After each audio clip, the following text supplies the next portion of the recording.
Olá, boa tarde, seja muito bem-vindo, muito bem-vinda a mais esta edição do Opinião Cidade, aqui pela TV da cidade de São José do Rio Preto. O nosso entrevistado de hoje é rio-pretense, formado pela PUC de São Paulo, pós-graduado em Direito Constitucional pela Hastings College Law, na Califórnia, e também em Direito Comercial e em Língua e Civilização Italiana pela PUC e pela Unesp. É sócio sênior e fundador do Comitê Executivo de Noronha Associados, em São Paulo, e outros escritórios próprios em várias cidades brasileiras e fora do Brasil também, em outros países. No quesito empreendedorismo, promoveu a abertura do primeiro escritório estrangeiro nos Estados Unidos, no Reino Unido e em Portugal, em 2001. Foi o responsável pela abertura do primeiro escritório jurídico de origem latina a receber permissão do governo chinês para se estabelecer naquele território. Dr. Durval de Noronha Goios é autor de 54 livros e cerca de 770 artigos sobre comércio, finanças, direito internacional, publicados inclusive em diferentes idiomas. A menção, ainda que resumida, doutor Noronha, do currículo exigiria todo o tempo do nosso programa, talvez mais de um programa. Por isso mesmo, o senhor nos permite que a gente se limite a essas linhas básicas e à percepção que nós temos aqui em São José do Rio Preto de que estamos diante de um grande jurista e de um notável brasileiro. Muito obrigado pela sua presença em nosso programa. Eu gostaria de agradecer realmente isso e agradecer também a presença do Dr. Antônio Carlos Deonero, presidente da Academia Rio-Pretense de Letras e Cultura, a qual o Dr. Noronha também integra, né? Também faz parte da academia. Eu gostaria que você falasse isso. E ocupa a cadeira número 37 e é um orgulho para a nossa cidade e para a academia especialmente, né? Agora, principalmente com o currículo dele, merecedor, ele está lá por merecimento, né? E sempre prestigiou São José do Rio Preto, apesar de estar trabalhando sempre ausente.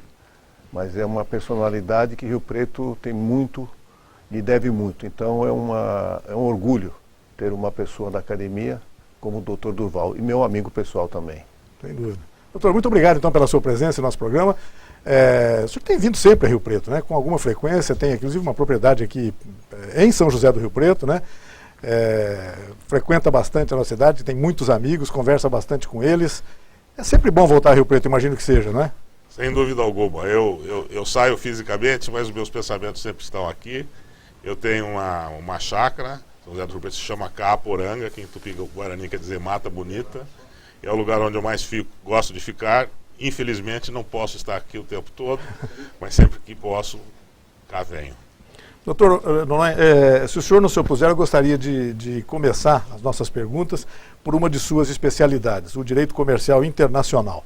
Paira sobre o Brasil a crítica de ter se fechado muito no Mercosul, por exemplo, negligenciando a possibilidade de acordos bilaterais, caminho seguido por outras nações em estágio de desenvolvimento parecido com o nosso. Nós erramos em alguma coisa nessa questão, doutor? Bem, em primeiro lugar, gostaria de dizer que o Mercosul foi uma iniciativa altamente meritória para o Brasil, para o Cone Sul, porque, além de outros benefícios, ele evitou aquela atitude de guerra latente que nós tínhamos com os nossos vizinhos e colocou todos a cooperar. Fizemos o acordo atômico e tiramos as nossas forças armadas que estavam preparadas para a guerra e fazendo planos de guerra um com os outros e passamos a cooperar. Do ponto de vista comercial também foi meritório. O comércio externo da região aumentou muito em função do Mercosul e isso trouxe benefício para todos nós. A integração das profissões, a livre movimentação das pessoas, também foram iniciativas muito positivas. Então, o Mercosul é uma iniciativa positiva, mas ele não pode existir em detrimento de outras iniciativas que possam expandir o comércio nacional. Então, nós temos que buscar uma fórmula, há anos que eu venho dizendo isso, para os formuladores da nossa política externa, que nós não podemos nos esquecer do Mercosul. Ele deve sim ser privilegiado sempre, mas ao mesmo tempo nós temos que desenvolver uma fórmula de coexistência do Mercosul com outros pactos bilaterais e regionais. Então, por exemplo, a China é o principal parceiro econômico brasileiro, parceiro comercial e principal investidor. Por que não ter um acordo com a China? Mesmo os Estados Unidos, que é um país com que nós temos muitas divergências, mas nós temos também muitas afinidades, inclusive na área do comércio. Então, nós temos que buscar. E a União Europeia, que também é um grande parceiro econômico, e o Brasil tem uma população europeia maior que muitos países da União Europeia. Pois é. Nós temos toda essa afinidade cultural, comercial, e devemos também buscar um pacto de comércio com eles. Então a nossa política tem sido correta, mas muito tímida. Não são fatores excludentes, né? Quer dizer, dá para ser Mercosul e dá para ter pactos comerciais com outros países, né? Outros países têm caminhado nesse sentido, né? Deveria ter caminhado nesse sentido, porque o Brasil é um ator global, né? Nós temos uma população africana maior do que qualquer país da África, do que a exceção da Nigéria. Nós temos 40 milhões de italianos. Só na cidade de São Paulo nós temos mais italianos que em Roma e Milão, juntas. Nós temos poloneses, nós temos portugueses, nós temos, enfim, alemães, temos japoneses, tem população chinesa, tem população coreana. Enfim, nós temos uma diversidade extraordinária. Nós somos um ator global.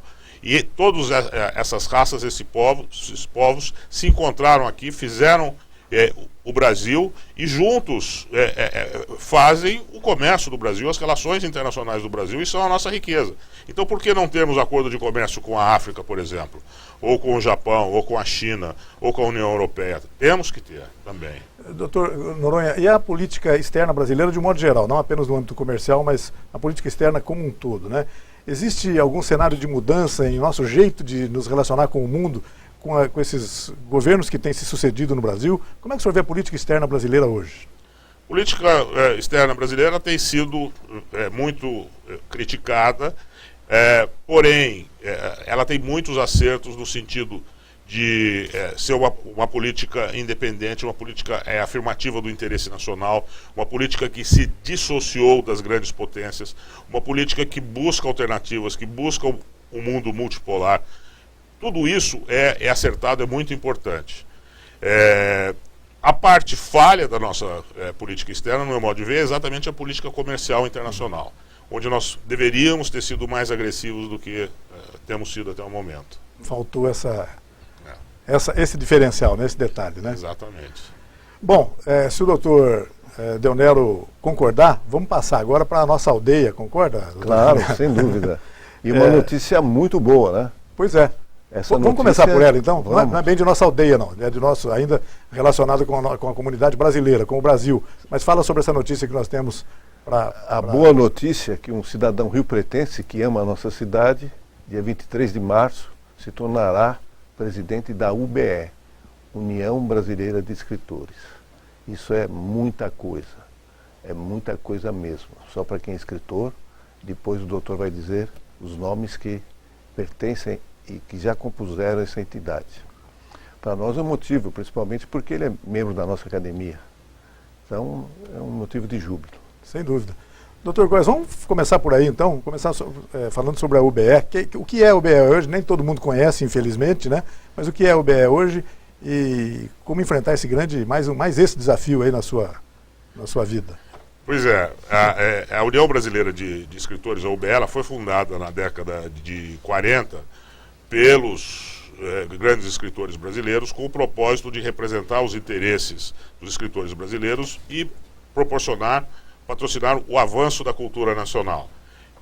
Dentre os fundadores e membros posteriores, nós tivemos fundador Mário de Andrade, Sérgio Millier, Sérgio Buarque de Holanda, Caio Prado, Jorge Amado, Menotti del Picchia, Cassiano Ricardo, enfim, toda a literatura brasileira, os grandes nomes da literatura brasileira foram e são membros. A UBE busca apoiar o escritor, funciona como canal de comunicação com as editoras, procura patrocinar aposentadoria, procura defender interesses difusos ou interesses tópicos, como na questão dos direitos autorais. E também, sempre que necessário, ela se engajou nas grandes questões da cultura brasileira e do avanço dos interesses nacionais. Então, a União Brasileira de Escritores é a entidade representativa do escritor brasileiro. é a entidade representativa da cultura nacional na área não só da literatura, mas da produção escrita. E para mim é um desafio, porque eu tenho toda a minha atividade profissional, que é internacional. Eu estou sempre a viajar pelo mundo todo, mas os meus pares me convenceram que a UBE precisaria de uma personalidade com o meu perfil para liderá-la, e eu tenho o apoio de todos os companheiros de chapa, que é uma continuidade da administração anterior, que são pessoas muito capacitadas e muito dedicadas à atividade da União Brasileira dos Escritores e das causas dos escritores. E com isso eu acho que eu vou conseguir levar adiante. Claro que vai. Eu estou diante de uma pessoa para a qual eu tenho que fazer uma pergunta agora. Estou diante de um escritor e de um jurista. Uma polêmica que se instalou no Brasil há algum tempo atrás, já não é tão recente não, já tem alguns anos, a questão da biografia, das biografias, do veto às biografias, as biografias somente autorizadas. O senhor chegou a pensar sobre isso? Que tipo de incômodo isso pode trazer para o panorama cultural brasileiro?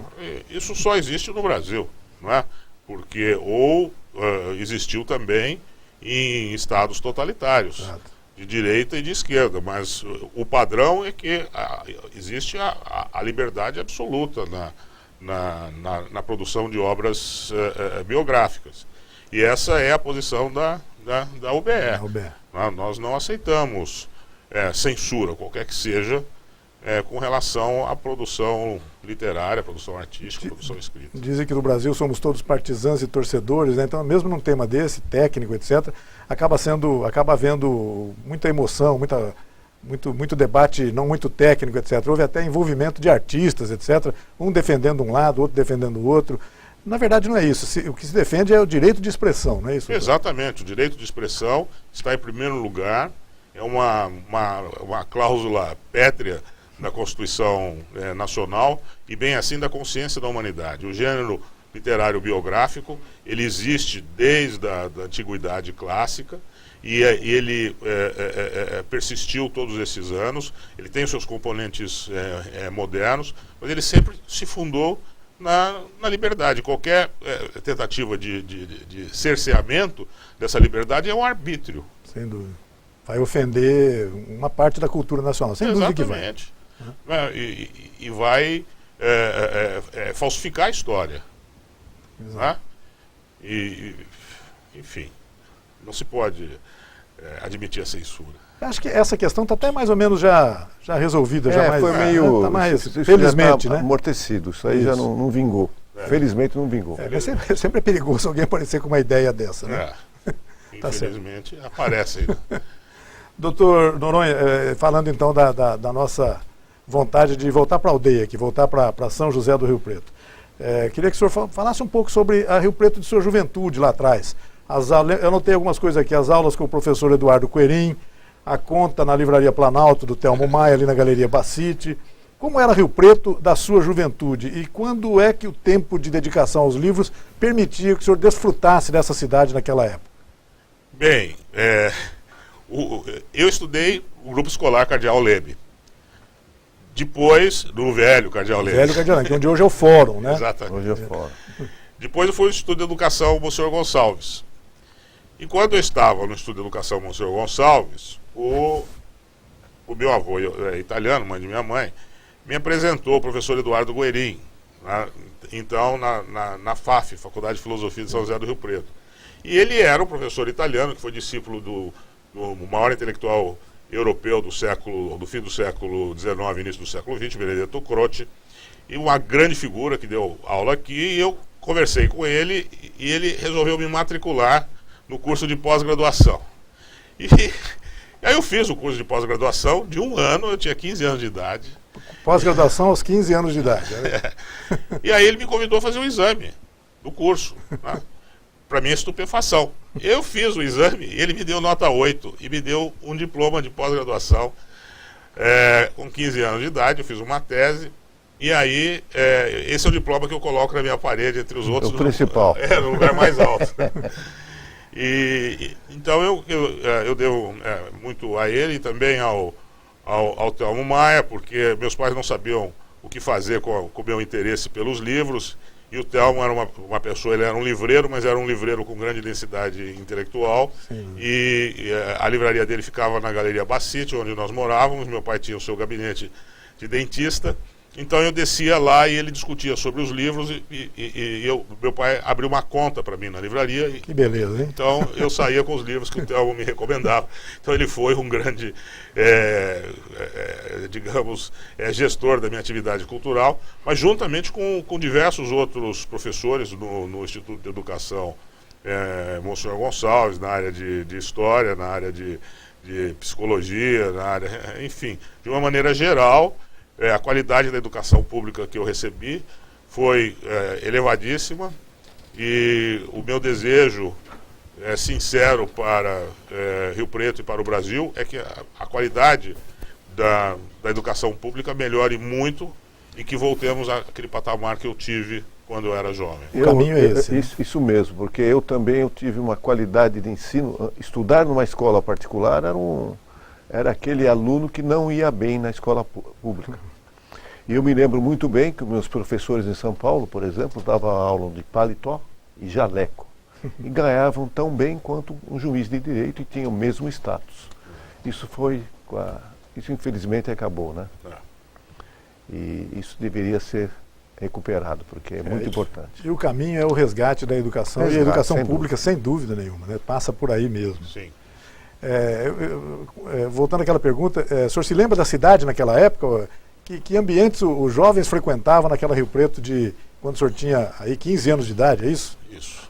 Bom, a minha vida se resumia à escola, a estudar todos os cursos particulares, porque com as minhas indagações, pessoas davam um curso de tudo, né, porque eles queriam me deixar tranquilo, e a natação. Então a minha vida social era ao redor da natação. Eu fiz parte da equipe de natação do Automóvel Clube, e lá eu desenvolvi amizades, né, que eu mantenho até hoje. Tem um círculo riquíssimo de amizades aqui, que perdurou todos esses anos, e a natação era a nossa atividade física e era atividade social também. Ali no Automóvel Clube, a sede atual do Automóvel Clube. Exatamente. Alberto Andaló. O senhor estava bem próximo de casa, então. O senhor morava ali pela Galeria Bacite, então a escola era em frente, o Cardeal Leme era em frente. Já o Instituto de Educação um pouco mais longe, ali na Boa Vista, continua no mesmo lugar. Exatamente. Eu fazia tudo a pé. E até hoje eu tenho o hábito de andar a pé, eu gosto de andar a pé.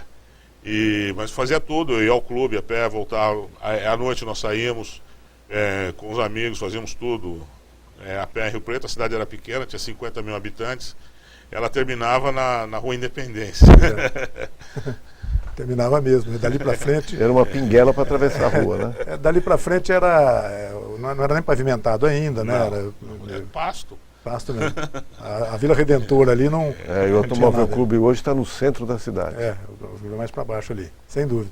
Bom, doutor Noronha, eu vou pedir a sua licença para a gente fazer, doutor Leonel, um rápido intervalo no nosso programa, e a gente volta daqui a pouco para continuar esse papo tão emocional, tão gostoso quanto esse que nós estamos conversando aqui. Pode ser? Um rápido intervalo, nós voltamos na sequência. Até já.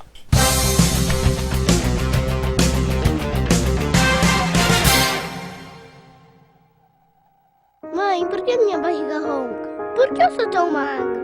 Por que eu não tenho força nem pra brincar? Por que eu sou menor que os outros meninos da minha idade? Por que meu irmãozinho foi pro céu? Por incrível que pareça, muitas crianças ainda morrem antes dos 5 anos de diarreia, pneumonia, desnutrição e por falta de pré-natal. Mas com a sua ajuda, elas podem ultrapassar a idade do porquê. Acesse doeumamigo.org.br. O cartão azul que você põe no carro dá direito de utilizar a vaga por até 2 horas. Depois disso, é preciso dar lugar a outra pessoa. Isto é cidadania. EMURB, Rio Preto. A AmplitudeNet é uma empresa dinâmica e arrojada capaz de oferecer soluções completas e inovadoras nos segmentos de informática, telecomunicações, segurança e tecnologia da informação. AmplitudeNet, o melhor da tecnologia em um só lugar.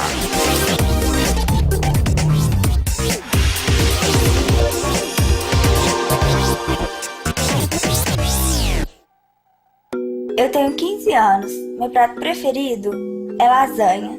Beterraba? Nem pensar. Sou do signo de Câncer, mas não acredito muito nessas coisas. Me amarro em música pop, sou apaixonada por livros e adoro dias de chuva. Prazer, eu sou a Bianca. Para doar sangue, você precisa conhecer a pessoa? Pronto, agora você já conhece a Bianca. Seja para quem for, seja doador. Procure o Hemocentro mais próximo.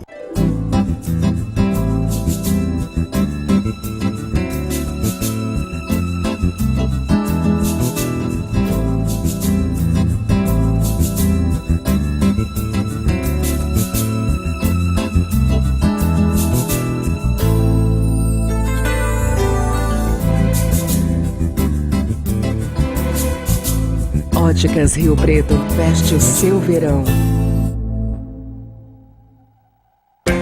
Braseiro Restaurante, almoço com sabor da boa comida caseira. Aberto de segunda a sábado, das 10h30 às 14h, com um cardápio diferente todos os dias. Braseiro Restaurante, um jeito simples e gostoso de comer bem. Rua Campos Sales, 1343, esquina com a Prudente de Moraes. Fone 3222-3612, no bairro Boa Vista. Chegou JK Essential Residence. Você no ponto mais nobre da Zona Sul de Rio Preto, ao lado das melhores opções de compras e serviços, entretenimento e cultura, ambientes sofisticados que inspiram as melhores sensações. Tudo isso em um amplo e sofisticado apartamento. JK Essential Residence, um convite para seus melhores momentos. Lançamento dia 7 de março.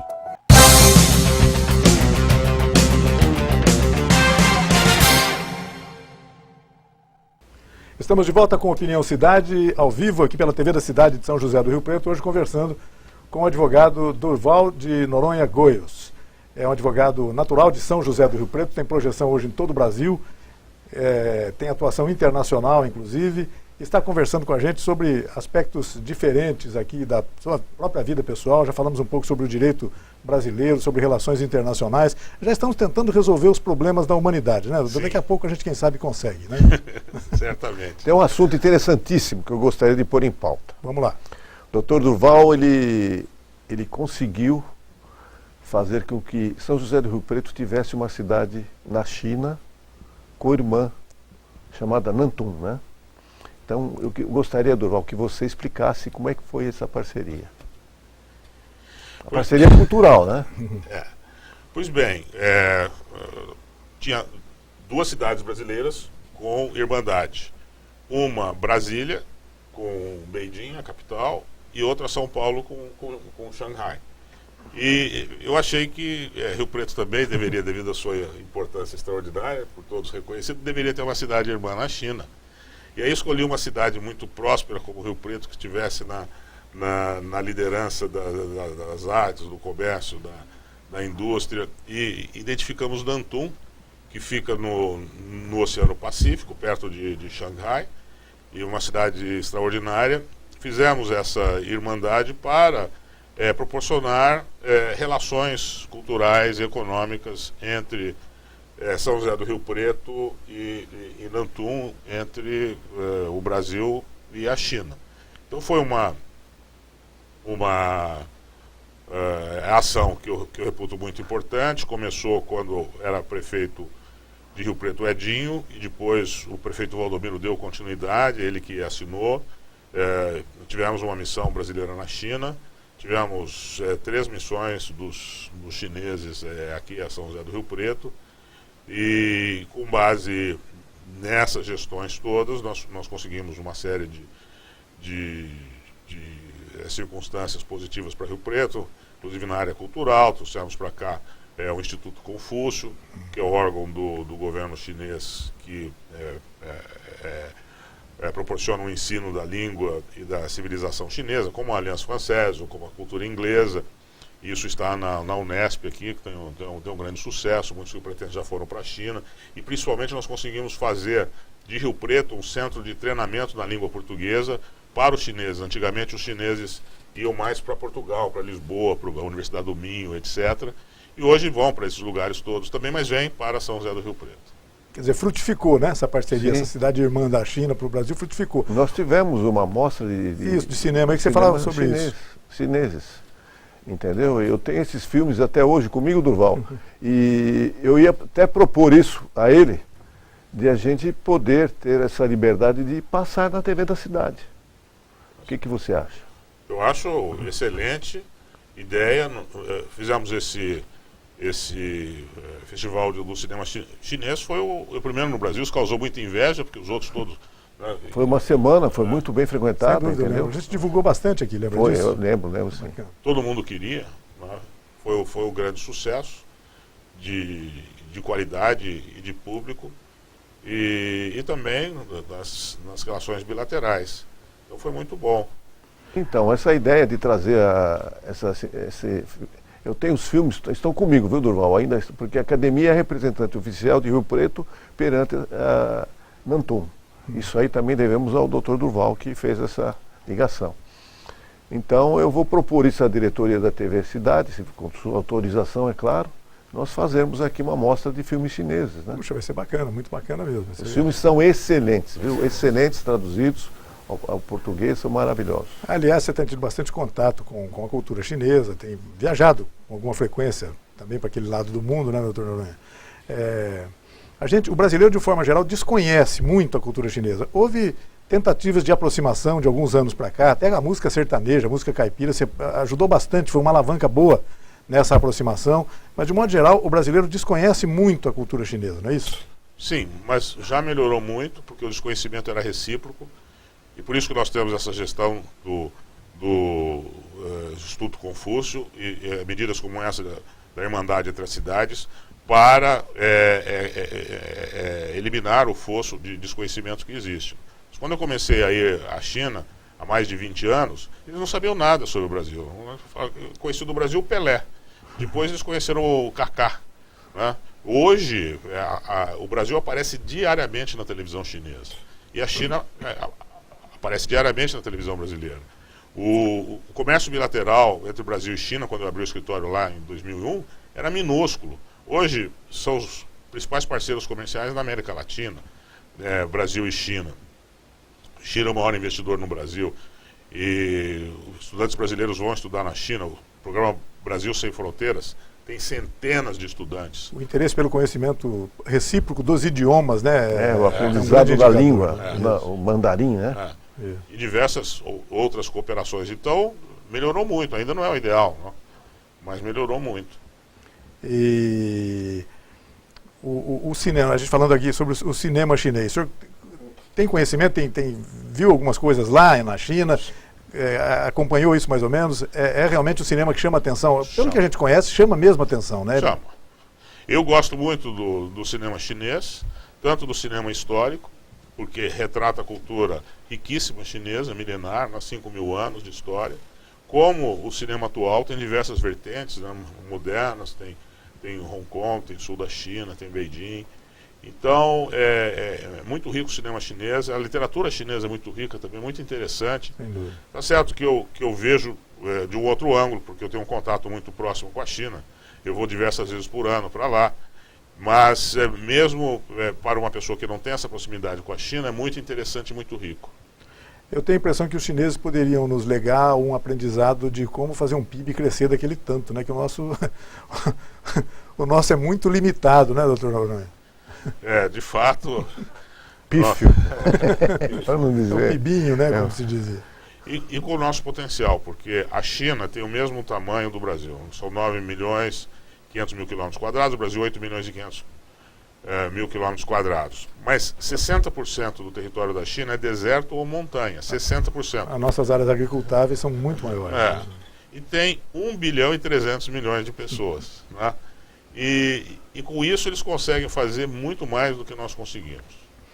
E há pouco tempo também o Brasil se posicionou a favor da China, reconhecendo ele como um país de mercado, realmente. Economia de mercado. Na sua opinião, é mesmo? Está caminhando para isso? Tem imperfeições ainda? Como é que é isso, doutor?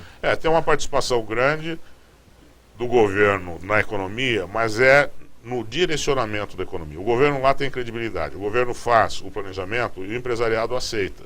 É o contrário no Brasil. Porque aqui o governo faz o planejamento. O empresário que aceitar o planejamento do governo é um empresário quebrado, porque o governo não tem credibilidade nenhuma. Essa é a diferença entre os dois. Mas do ponto de vista de iniciativa privada, existe uma participação importante do setor público na economia, mas a economia é, hoje em dia, principalmente privada na China. Ah, sem dúvida.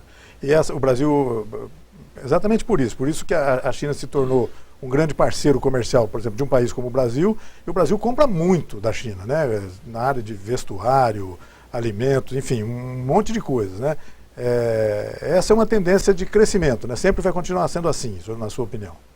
É uma tendência porque, infelizmente, o clima empresarial no Brasil é negativo. E muitas empresas brasileiras se transferiram para a China para de lá prover o mercado brasileiro, porque as condições na China são melhores do que as condições institucionais do Brasil. O custo chinês é menor que o custo Brasil. Muito né? menor, muito menor. Porque aqui nós temos problemas cambiais, nós temos problemas fiscais, nós temos problemas de custo de juros, nós temos problema de burocracia. Né? Quer dizer, o Brasil tem 90 tipos de impostos diferentes, né? A China tem 10. A carga fiscal com relação ao PIB na China é metade da carga fiscal do Brasil e assim por diante. Os problemas existem, né? É muito mais fácil produzir na China do que no Brasil. Hoje eu vi uma reportagem importante. A China tem um estoque de soja, né? Porque eles mantêm um padrão de estoque que, se faltar soja, eles têm. São estoques reguladores, Reguladores, né? Mas eles estão vendendo uma parte desse estoque para comprar soja brasileira. Olha que interessante. Eles estão sentindo esse comércio Brasil-China, né? Eu achei essa notícia muito importante. Tomara que eu achei até uma coisa assim, veja, é uma ajuda isso. Porque o Brasil está numa situação que... Né? Então, vender um próprio estoque regulador para comprar no Brasil, eu achei que... O senhor concorda com isso, que essa perspectiva que o brasileiro, de modo geral, tem sobre o Brasil hoje? Fala assim, gente, a gente está numa situação complicada, difícil. É isso mesmo, doutor? A gente não pode nunca perder essa esperança de que a gente vai retomar o ritmo do crescimento aí. Não, nós não podemos perder essa esperança, porque o povo brasileiro, ele sabe reconhecer aquilo que é errado e ele busca uma solução. E nós temos caminhado positivamente. Eu nunca me esqueço de um dos momentos mais negros da história do Brasil, durante a Segunda Guerra Mundial, quando as potências do eixo, num só dia, afundaram 8 navios brasileiros. Nós tivemos milhares de mortos. Getúlio Vargas fez um comentário de improviso, que era raríssimo para ele, dizendo à população o seguinte: o Brasil é imortal, viva o Brasil. Né? E essa é a situação hoje. Nós temos uma crise muito grande, mas o Brasil é imortal e o Brasil vai superar essa crise. Sem dúvida. Boas falas. Eu creio também. Não há o brasileiro, eu acho que no segundo semestre as coisas vão mudar, sabe? O empresariado é muito dinâmico e aquilo que nós já passamos, aquele momento inflacionário que nós vivemos, né, isso aí eu acho que é coisa que já não existe mais no Brasil. É isso aí, doutor Leonel, não percamos a fé também, entre outras coisas. Sem dúvida. Mas deixa eu tocar no outro assunto aqui. O doutor Durval de Noronha Góes dedicou-se desde cedo ao direito, tornou-se uma figura de projeção nos meios jurídicos aqui no Brasil, no mundo todo, mas sempre parece ter feito questão de passar meio ao largo do debate ou da tentação da política partidária, dos partidos, etc. É mesmo, doutor? O senhor teve quase que uma rejeição do DNA em relação a isso? Ou, deixa eu provocar um pouquinho, ou foi o fato de que o senhor tentou algumas vezes a política universitária e não foi bem sucedido? O senhor mesmo já disse que foi o candidato que mais perdeu na eleição da PUC, é isso? Fala um pouco sobre isso. No DA, no diretório. Não, exatamente, eu aprendi na PUC que não tinha vocação para a política. Felizmente, eu tentei na época da faculdade, eram anos difíceis, porque foi durante o período sombrio da ditadura militar, e então eu resolvi me dedicar à atividade da advocacia e desde cedo parti para a advocacia internacional e acabei me dando bem na área e desenvolvendo essa área, e ali fiquei. Sábia decisão, né, doutor Leonel? Muito boa. Optar pelo direito, sem dúvida. E suas 3 filhas, doutor Noronha, alguma delas resolveu seguir os passos do pai ou não? Não, nenhuma delas é da área jurídica. Uma é publicitária, mais velha, a do meio é médica, pediatra, e a mais jovem é acadêmica. Ela está indo na faculdade agora. Ela faz doutorado. Nenhuma seguiu o direito. Não chega a ser muito comum no Brasil. Normalmente um dos filhos acaba seguindo os passos do pai. O senhor deve ter criado essas meninas com bastante isenção. Fala, gente, vocês fazem o que vocês quiserem, não sou eu que vou interferir, é isso mesmo? Exatamente, porque foi o que meu pai quis fazer comigo. Porque meu pai era dentista e ele não tinha uma boa impressão dos advogados, de uma maneira geral, porque o irmão dele mais velho, João de Noronha, hoje era advogado, um advogado excelente, etc. Mas meu pai queria que eu fosse engenheiro. E eu disse para ele, olha, na realidade eu quero ser padre. E ele falou, mas por que padre? Eu falei, não, veja bem um bispo, né? Ele mora num palácio, ele tem um carro bonito, ele veste de roupas bonitas, come bem, tem anel, né? E está sempre rodeado de mulheres. Então eu quero. E meu pai era anticlerical, então ele falou, não, isso você não vai ser, não vai ser. Não vai ser a área religiosa. E como ele já tinha vetado a vocação religiosa, ele não quis vetar a vocação do direito.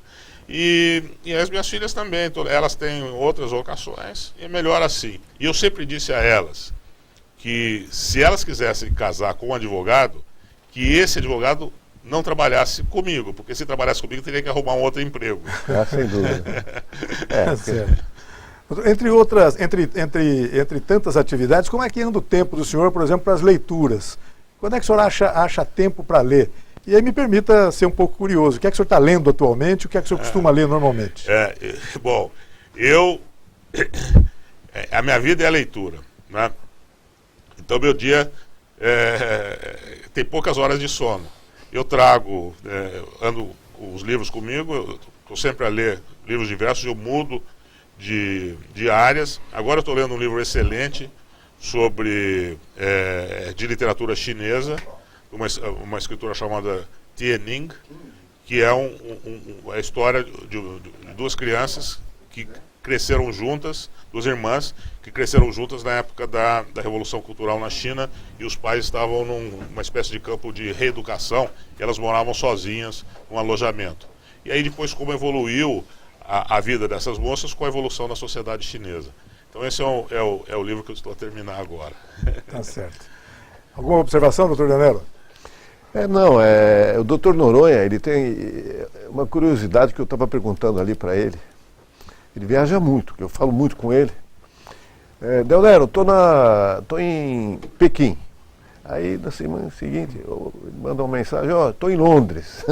Estou em Londres. Eu perguntei como é que ele faz com o fuso horário, porque é uma coisa que eu gostaria que desse uma pequena dica para a gente, como você trabalha com o fuso horário. É difícil o fuso horário, porque o fuso horário pode ser incapacitante. A diferença de horário entre o Brasil e a China são 11 horas. Brasil e Londres, 3 horas. Eu já estou habituado à diferença do fuso horário com a Europa, então eu não sinto mais a diferença. 3 horas. Mas com a China eu sinto. Então, quando eu embarco de Londres para a China, eu sei que nesse voo eu não posso comer nada e tenho que dormir imediatamente. Porque eu vou sair à tarde e vou chegar de manhã, devido à diferença horária. Então eu só tomo água e durmo a noite toda. Aí chegando lá, eu sempre chego no domingo ou no sábado.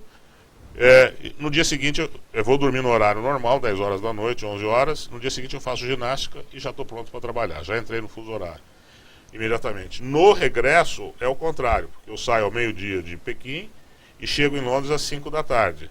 Então se eu dormir no voo, eu não vou dormir no horário britânico. Então eu tenho que ficar o máximo possível acordado, dormir só 1 hora, levo 2 livros, leio 2 livros na viagem, e aí eu vou dormir no horário normal, entre 10 e 11 horas, eu vou dormir. Veja como essa questão, a gente quando tem horário de verão, já uma hora já atrapalha tudo, né? Atormenta. Imagina o fluxo dele de vai e vem no mundo, no planeta, né? Isso é uma você vê como as questão... pessoas vão se adaptando, né? Você já leva, por exemplo, 1 ou 2 livros, ele já o tem livro um esquema...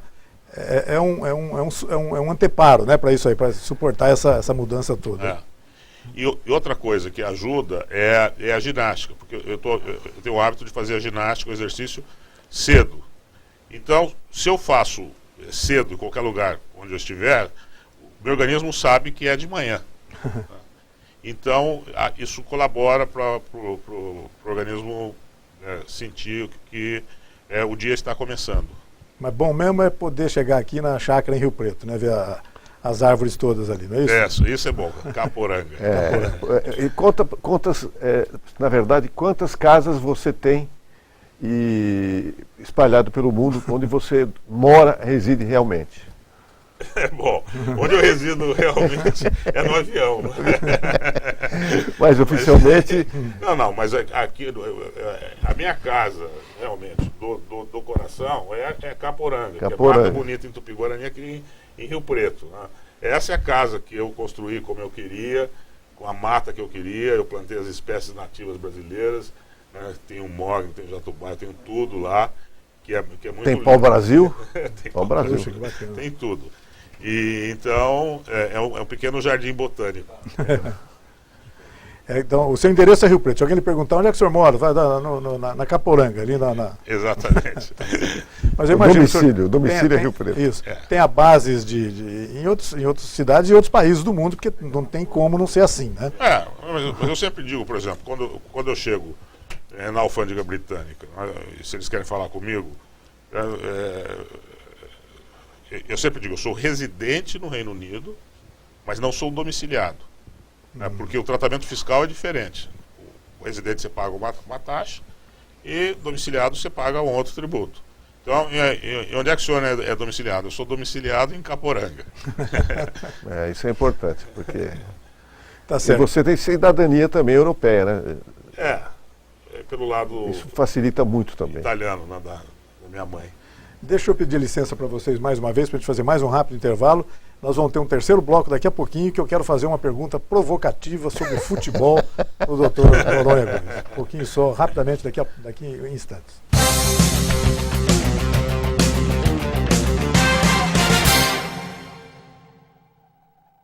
Mãe, por que minha barriga ronca? Por que eu sou tão magra?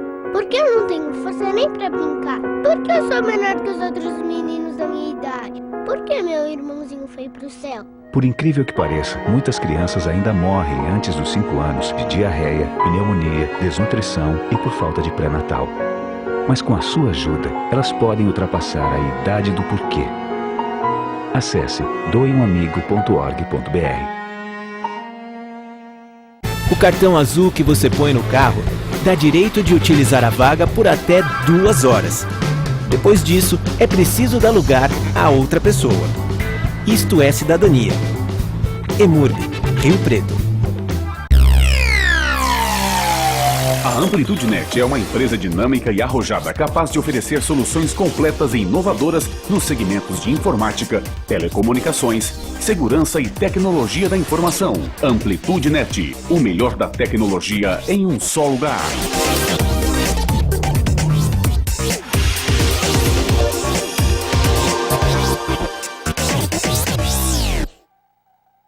Eu tenho 15 anos. Meu prato preferido é lasanha.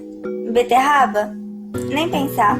Sou do signo de Câncer, mas não acredito muito nessas coisas. Me amarro em música pop, sou apaixonada por livros e adoro dias de chuva.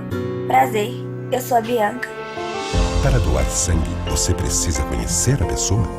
Pronto, agora você já conhece a Bianca. Seja para quem for, seja doador. Procure o Hemocentro mais próximo.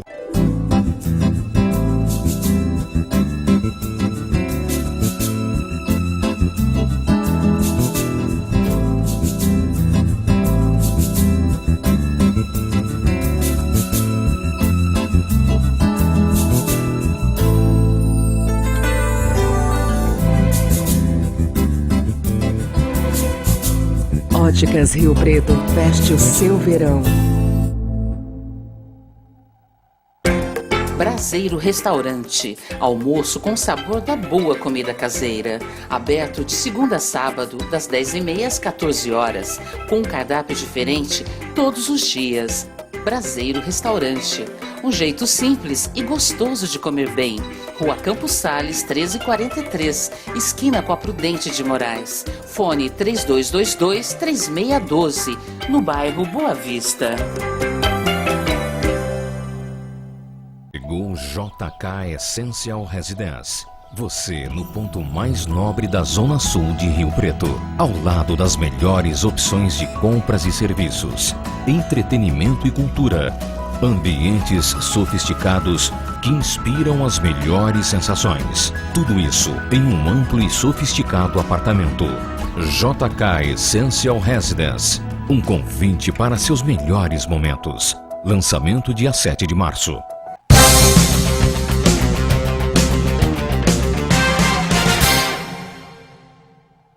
De volta com Opinião Cidade, pela TV da cidade de São José do Rio Preto, conversando hoje com o Dr. Durval Noronha Goios, advogado, advogado reconhecido internacionalmente, uma pessoa, e é um rio-pretense, né? Uma pessoa que nasceu em São José do Rio Preto, começou a vida aqui em São José do Rio Preto, e hoje é essa referência internacional. É membro da Academia Rio Pretense de Letras e Cultura, por isso que o Dr. Antônio Carlos Deonero, presidente da academia, está aqui participando do nosso programa, fazendo, às vezes, dessa recepção ao Dr. Goios. Com imenso prazer. Sem dúvida. Eu queria agora perguntar um assunto muito importante, talvez o um dos mais importantes no cenário brasileiro, etc. Né, doutor?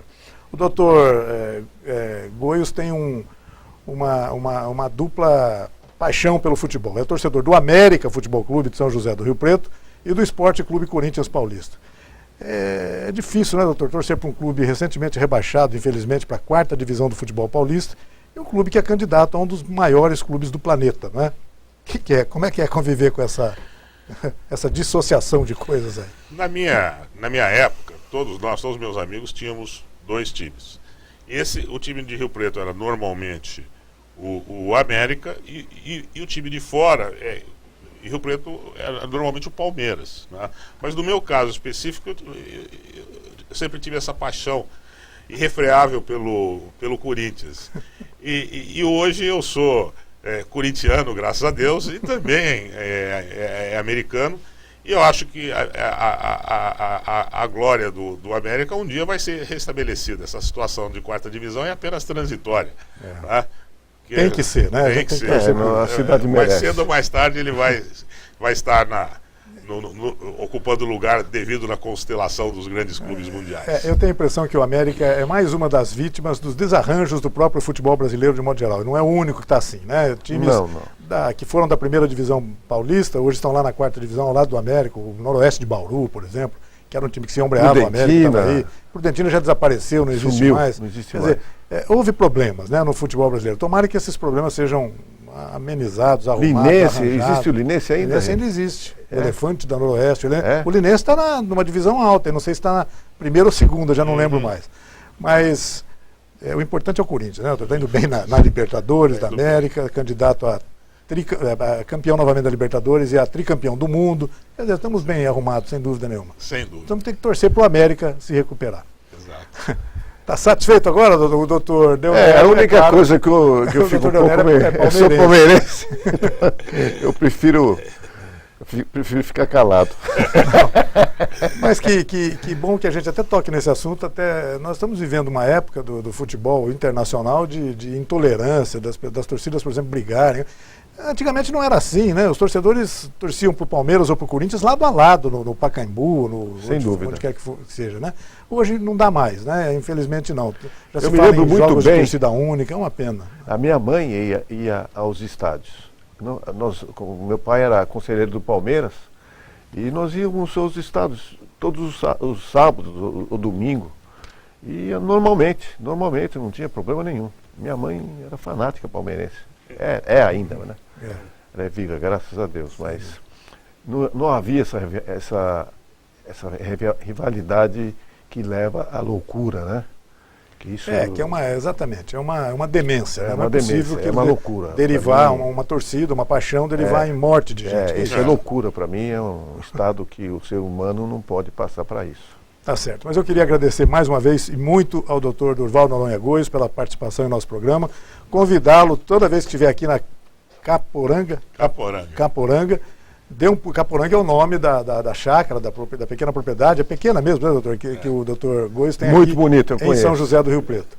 Na verdade, quase que uma devoção às espécies nativas brasileiras, pelo que está dizendo aqui, né? Que bacana, que coisa fantástica isso. Muito obrigado pela sua presença. Grande prazer, volte sempre, foi muito agradável poder conversar com o senhor de uma maneira assim tão descontraída, como se estivéssemos realmente numa mesa de café conversando e partilhando noções tão importantes, experiências tão importantes com os nossos telespectadores. Obrigado, viu, doutor Leonero? Muito obrigado a todos.